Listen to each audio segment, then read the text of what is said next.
안녕하십니까? 고린도후서 47번째 시간, 성도는 절망의 때에 소망으로 감격하는 자들입니다.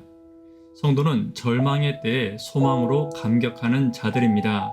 라는 제목으로 하나님 말씀 증거하도록 하겠습니다.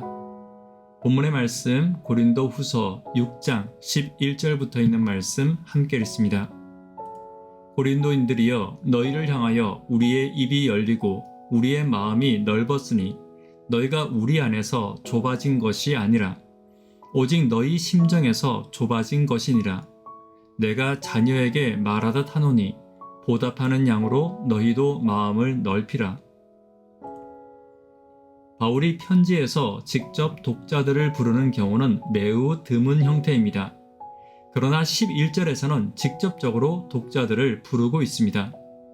그렇다면 본문과 같이 바울이 직접 독자를 부르는 때는 언제입니까?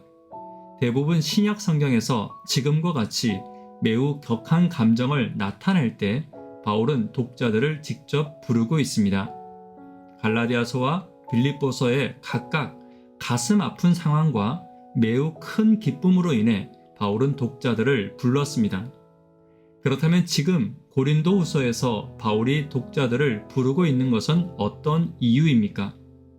바울이 고린도 교회의 문제들을 바라보았을 때 그의 마음에는 이미 절망이 아닌 능히 이 문제를 극복할 수 있다는 감격과 소망으로 벅차 올랐기 때문입니다. 우리는 때때로 믿음의 삶에서 절망과 같은 상황을 맞이할 때가 있습니다. 그때마다 바울과 같이 절망이 아닌 소망의 감격을 갖기 위해 하나님께 어떤 마음의 힘을 간구해야 할지 본문을 통해 함께 살피는 시간이 되기를 간절히 바랍니다. 첫 번째는 마음이 넓어지기를 위해 기도해야 합니다. 11절입니다. 고린도인들이여, 너희를 향하여 우리의 입이 열리고 우리의 마음이 넓었으니.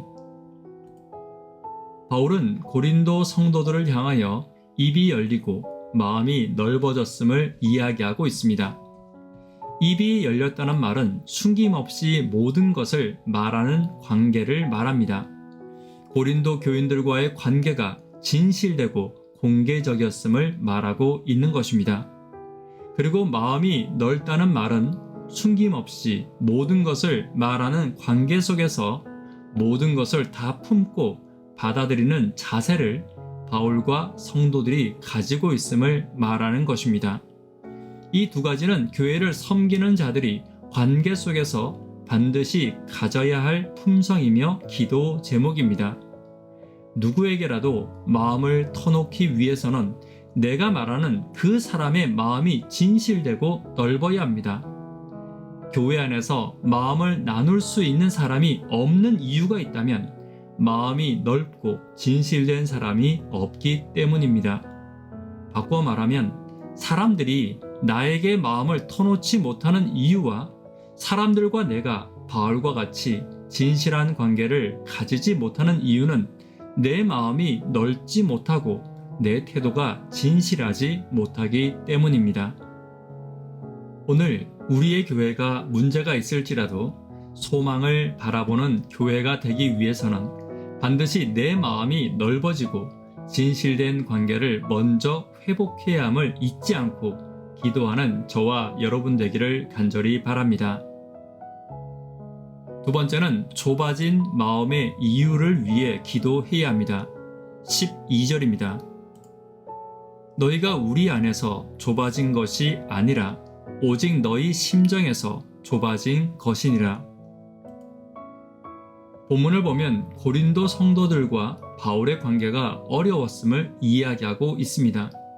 바울은 그 이유를 고린도 성도들의 마음이 좁아진 것 때문이라고 말합니다. 이것은 다른 사람에게 그 탓을 돌리는 것이 아닙니다.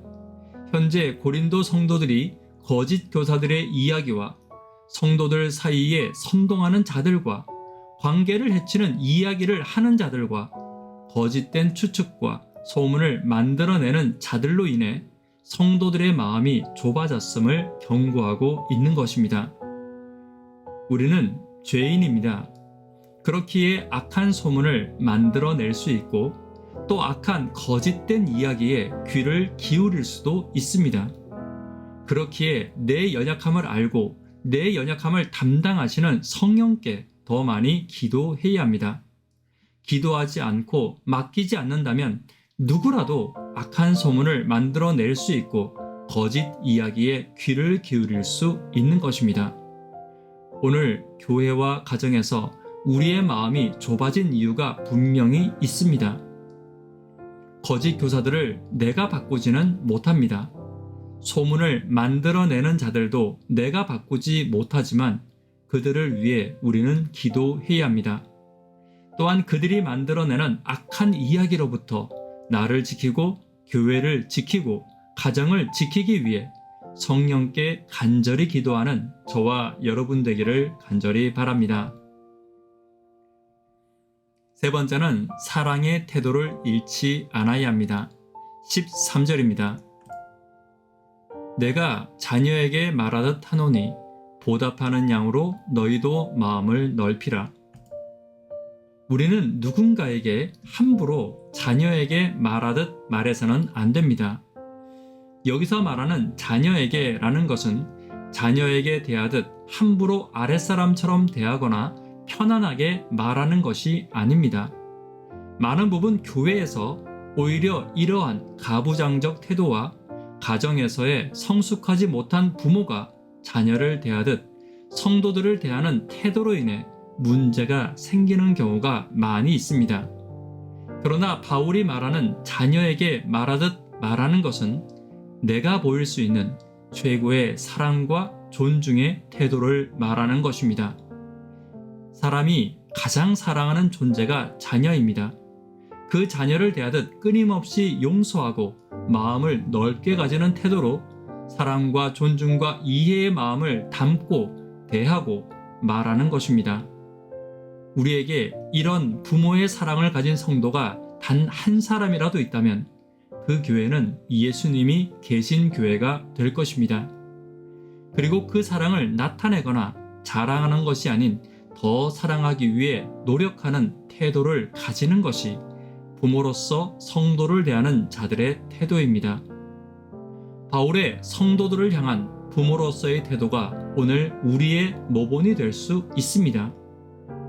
바울은 받은 오해와 핍박과 수군거리는 이야기 속에서도 그들을 향한 부모의 사랑을 잃어버리지 않았습니다. 그리고 그 사랑의 관계를 성도들에게 확신시킨 후 성도들을 향하여 권고와 말씀도 나눌 수 있었습니다. 오늘 바울과 같은 성도들을 향한 사랑의 지혜를 위해 기도하는 저와 여러분 되기를 간절히 바랍니다. 말씀에 결론 맺도록 하겠습니다. 절망의 때에 소망을 꿈꾸기 위해 우리는 하나님께 어떤 마음을 간구해야 합니까? 마음이 넓어지기를 기도해야 합니다. 좁아진 마음의 이유를 위해 기도해야 합니다. 사랑의 태도를 잃지 않기 위해 기도하는 저와 여러분 되기를 간절히 바랍니다. 기도 제목 함께 나누도록 하겠습니다. 구도자분들을 위해 기도 부탁드립니다. 학생, 청년, 어린이를 위해 기도 부탁드립니다. 육신의 연약한 자들을 위해 기도 부탁드립니다. 고난의 때에 소망을 꿈꾸기 위해서는 마음이 넓어지기를 위해 핍박하는 자들을 위해 교회와 성도를 향한 사랑을 잃어버리지 않기 위해 함께 기도해 주시기를 부탁드립니다. 이 시간 개인적으로 기도하도록 하겠습니다. 감사합니다.